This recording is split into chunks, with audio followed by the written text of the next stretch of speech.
வணக்கம். தேசம் சிறப்பு செய்திகளுக்காக நான் உங்கள் ரேவதி குணால. ஜாவா இயக்கத்தின் 10 ஆண்டு சேவை பயணம் ஆதிக்குமரனை எழுத்து ஊக்கமாக அமைந்தது.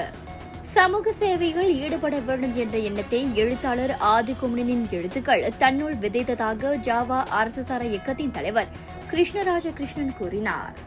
ஜாவா இயக்கத்தின் 10ஆம் ஆண்டு நிறைவு விழாவில் உரையாற்றிய அவர் 2016ஆம் ஆண்டு தொடங்கப்பட்ட இந்த இயக்கம் கடந்த 10 ஆண்டுகளாக ஏழை எளிய மற்றும் ஆதரவற்ற மக்களுக்கு பல்வேறு உதவிகளை வழங்கி வருவதாக தெரிவித்தார். குறிப்பாக கோவிட்-19 பெருந்தொற்று காலகட்டத்தில் உணவு, அத்தியாவசிய பொருட்கள் மற்றும் நிவாரண உதவிகள் மூலம் பல குடும்பங்களுக்கு ஆதரவாக செயல்பட்டதாக கூறினார். எங்களுடைய இயக்கத்தின் பெயர் துபுஹான் பஜிகன் ஜாவா இந்தியா ஸ்லேங்கர். ஸோ நம்ம 2016 நம்ம தொடங்கணும். 14 மெம்பர்ஸோட தொடங்கணும். இன்னைக்கு 2026 10 வருஷம் நம்ம கடந்து வந்திருக்கிறோம். இன்னைக்கு நம்மளுடைய மெம்பர்ஸ் 103 பேர். ஸோ என்னன்னு பார்த்தீங்கன்னாக்கா, நம்ம இது வரைக்கும் அரசாங்கத்துக்கிட்ட இருந்து எந்த மானியம் வாங்கியோ பொதுமக்கள்கிட்ட நம்ம ஒரு வீடியோ செஞ்சு அந்த மாதிரி நம்ம எந்த ஒரு பணமும் திரட்டினதில்லை. ஸோ நம்மளுடைய மெம்பர்ஸ் அவங்களுக்குள்ளேயே நாங்கள்லாம் ஒரு உறவாக இணைஞ்சு மாதம் 20 வழி கொலெக்ட் பண்ணி அது மூலியமா தான் நம்ம மக்களுக்கு சேவை செஞ்சுக்கிட்டு இருக்கோம்.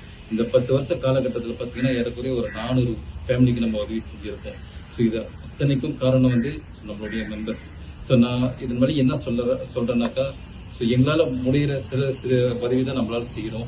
ஸோ இதே மாதிரி நிறைய சமுதாயப்பட்டோட நிறைய பேர் நிறைய நம்ம சமுதாயத்துக்கு செய்யணும்.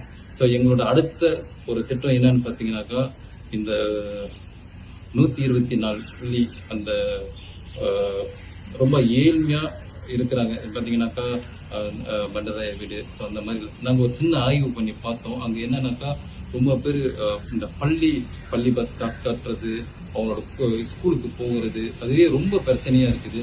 ஸோ இதை வழியை நான் என்ன சொல்ல வரேன்னா, முடிஞ்ச அளவுக்கு அரசாங்கமோ இல்லை வேற என்ஜிஓ பார்க்குறவங்க இந்த மாதிரி அவங்க போய் பாருங்க. அவங்களுக்கு தான் உண்மையிலே நிறைய உதவிகள் தேவைப்படுது. நம்மளால முடிஞ்ச வரைக்கும் செஞ்சுட்டு இருக்கிறோம்.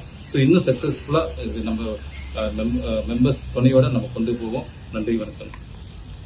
இயக்கத்தின் 103 உறுப்பினர்கள் வழங்கும் நன்கொடைகளின் மூலமே அனைத்து நலத்திட்டங்களும் முன்னெடுக்கப்படுவதாக குறிப்பிட்ட அவர், குறைந்த வருமானமான மக்களும் பிபிஆர் குடியிருப்புகளில் வசிப்போரும் இன்னும் பல்வேறு உதவிகளை எதிர்பார்த்து வாழ்ந்து வருவதாக சுட்டிக்காட்டினார்.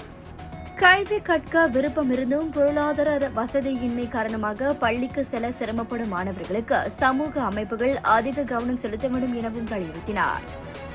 ஜாவா இயக்கம் தனது 10 ஆண்டு சேவை பயணத்தை நிறைவு செய்துள்ள நிலையில் எதிர்காலத்திலும் சமூக நல பணிகளை மேலும் விரிவுபடுத்த திட்டமிட்டுள்ளதாக அதன் நிர்வாகம் தெரிவித்தது. இத்துடன் இன்றைய செய்திகள் நிறைவடைகின்றன. மேலும் பல ஆன்மீக செய்திகளை தெரிந்து கொள்ள தேசம் டிவி மலேசியா யூடியூப், டிக்டாக் மற்றும் இதர சமூக வலைதளங்களை பின்தொடருங்கள். உங்களிடமிருந்து விடைபெறுவது நான் உங்கள் ரேவதி குணாலன். மக்களோடு தேசம், தேசத்தோடு மக்கள். நன்றி, வணக்கம். ஒரு வீட்டுக்கு ஒரு பட்டதாரி எனும் நிலை போய் ஒரு வீட்டுக்கு பல மருத்துவர்களை உருவாக்கும் நடவடிக்கையில் இறங்கியுள்ளது எய்ம்ஸ் பல்கலைக்கழகம். இந்திய மாணவர்களின் எதிர்காலத்திற்கு அடித்தளம் அமைக்கும் எய்ம்ஸ் பல்கலைக்கழகம் MIED வழி மாணவர்களின் பொருளாதார பிரச்சனையை கல்வி உபகார சம்பளம், கல்வி கடனுதவி மூலம் தீர்த்து வைக்கிறது. எய்ம்ஸ் பல்கலைக்கழகம் தரத்தில் உயர்ந்தது, போதனைகள் சிறந்தது, மாணவர்களுக்கு நிலையானது. இன்றைய நாடுகள் எய்ம்ஸ் பல்கலைக்கழகம்.